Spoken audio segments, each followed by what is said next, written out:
ఆడబిడ్డల్ని అంత చులకన అడుగుతున్నా వరకే పరిమితం ఆడబిడ్డల్ని ఇంటి వరకే పరిమితం చేయాలన్న అహంకారంతో ఇలాంటి దుర్మార్గమైన కార్యక్రమానికి దోహదం చేశారు. అందుకే నిన్న ఒక విద్రోహ దినం ప్రతి ఇంటికి తీసుకుపోవాల్సిన అవసరం ఉంది. ఈ రోజు మాత్రం ఇక్కడ ప్రారంభం. నేను స్వచ్ఛ ఆంధ్రప్రదేశ్ ప్రోగ్రామానికి ఇక్కడికి వచ్చినప్పుడు నేను మార్నింగ్ అనుకున్నాం మిత్రపక్షాల ముగ్గురం కలిసి నేను వచ్చే మునిపే పవన్ కళ్యాణ్ గారితో మాట్లాడాను. ఆయన ఇక్కడ లేరు కాబట్టి వాళ్ళ ప్రతినిధిగా దుర్గేశం గారు వచ్చారు. ఇంకో పక్క మాధవ్ గారు విజయవాడలో ఉంటే ఆయన కూడా వచ్చారు. మా 3 పార్టీలే కాదు అన్ని పార్టీలు గుర్తుపెట్టుకోవాలి.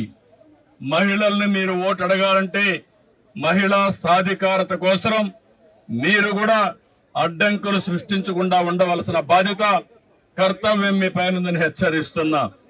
ఇది చాలా బాధేస్తుంది. తెలుగుదేశం పార్టీ అయితే 2017లో ఆ రోజే చట్టంలో మన అసెంబ్లీలో కూడా తీర్మానం చేసి పంపించాం.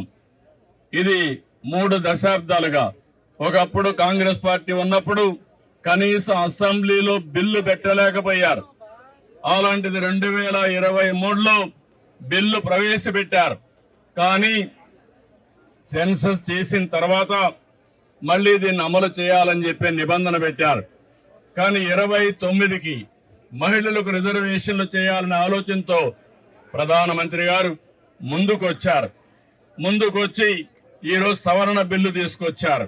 అలాంటి సవరణ బిల్లుని వీళ్ళు కావాలని డిఫీట్ చేయడం, దానికి దుర్మార్గంగా మనం చూస్తే రాజ్యాంగ సవరణకు 2/2 మెజార్టీ ఉండాలి. దాన్ని ఆసరాగా తీసుకుని నిన్నంతా వక్రీకరించే భాషలో మాట్లాడారు. మొట్టమొదటిసారిగా వీళ్ళు చూస్తే వీళ్ళు చెప్పింది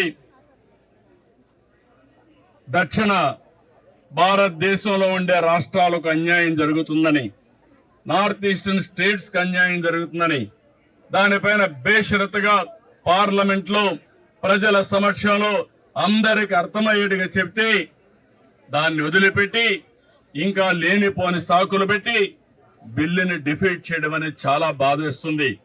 నేను చూశాను అపోజిషన్ పార్టీస్ అన్ని విర్రవీగిపోయారు. మేము ఇష్ట ప్రకారం చేస్తాం అనే విధంగా ముందుకు పోయారు.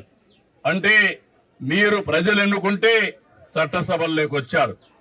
అలాంటి మీరు ప్రజాహితం కోసం మహిళా సాధికారం కోసం మీరు చట్టాలు చేయాల్సింది పోయి మహిళా ద్రోహం చేస్తూ దేశ ద్రోహం చేసే పరిస్థితికి వచ్చారు. ఇది మంచి పద్ధతి కాదు. మహిళలంటే అబలులు కాదు. ఆ విషయం కూడా గుర్తుపెట్టుకోవాల్సిన అవసరం ఉంది. ఈరోజు పంచాయతీల్లో 50% ఉన్నారు. కాలేజీల్లో ఉద్యోగాల్లో 33% ఉన్నారు. ఎక్కడ మహిళలున్నా సమర్థవంతంగా పనిచేస్తున్నారు. అలాంటి మహిళలు చట్టసభల్లో కూడా వస్తే సముచిత గౌరవం జరుగుతుంది, అభివృద్ధి జరుగుతుంది, అందరికీ న్యాయం జరుగుతుందనే ఉద్దేశంతో ఈ బిల్లు తీసుకొస్తే ఎన్నో ఆశలు పెట్టుకున్నారు మహిళలందరూ.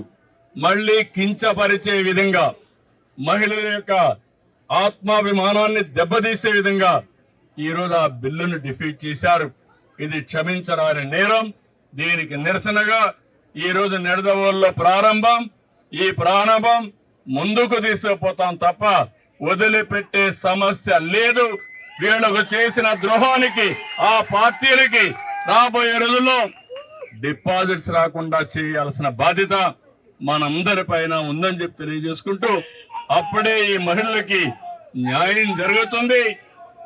వీళ్ళు ఒక విధంగా చెప్పాలంటే వీళ్ళ ఇంట్లో ఉండే ఆడబిడ్డలు కూడా పైకొస్తే చూడలేనటువంటి ద్వేషం వీళ్ళకుంది.